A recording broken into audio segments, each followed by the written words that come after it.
guys, it's your boy Boxing Lowdown and I'm back here with another video. Now, don't forget to like, share and subscribe. Feel free to drop a comment if you like and I'll happily get back to you. Now, let's talk about the fight this weekend, man. We've got a very good card over there in Leeds. Really looking forward to it, man. The headline of that bout is, of course, the headline of that show, should I say, is Josh Warrington and Mauricio Lara 2.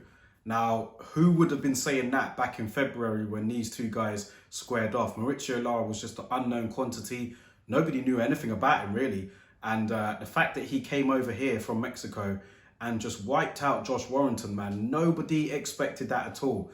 It was quite a week for Josh Warrington because he gave up the IBF belt in order to pursue bigger fights. I mean, he's hitting the tail end of his career now, Josh Warrington. So he was looking at the likes of a Gary Russell Jr., a Zhu Can, and those sort of guys. He was looking at those particular fights. But this Mauricio Lara bout was really supposed to be just a, it was just supposed to be not a tune-up. It was just supposed to be it was just a warm-up fight. Really, it was just a fight to keep him ticking over in terms of getting the next big fight over the line. But this is why, as much as boxing does let us down, this is why we do love the sport, because nobody could have predicted that outcome in that fight there. Mauricio Lara really just took it to Josh Warrington and he couldn't handle it. And, he got that, I think it was the 8th or 9th round when he got him out of there. Nobody expected that at all. Handing Josh Warrington the first loss of his career, massive upset. Now we have the rematch taking place in Leeds, of all places. Now, Josh Warrington is going to be buoyed by that Leeds crowd. That Leeds crowd is something else. They're like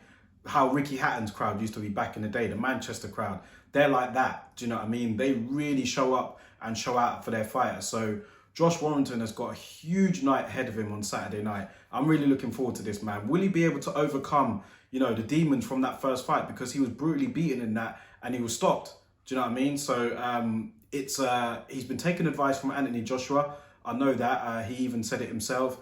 And he reached out to him following that loss. And Anthony Joshua, of course, was in a similar situation when he lost to Andy Ruiz in the first fight. He got battered in that fight and he went on to win the rematch. So Josh Warrington can look at parallels between the two and hopefully, for his sake, be able to get the win on Saturday night. But will he be able to do it? I'm not so sure, man. I'm just I think he can do it, of course. I think ability-wise, he's got more ability than Mauricio Lara. He's fought a much better line of fighters than Mauricio Lara. He's got all of that behind him. He's got the crowd behind him. Do you know what I mean? He's got everything in his favor, really. If it goes to the scorecards, it's going to Josh Warrington. So he's got all of that in his favor. But Mauricio Lara is younger, stronger, can punch harder.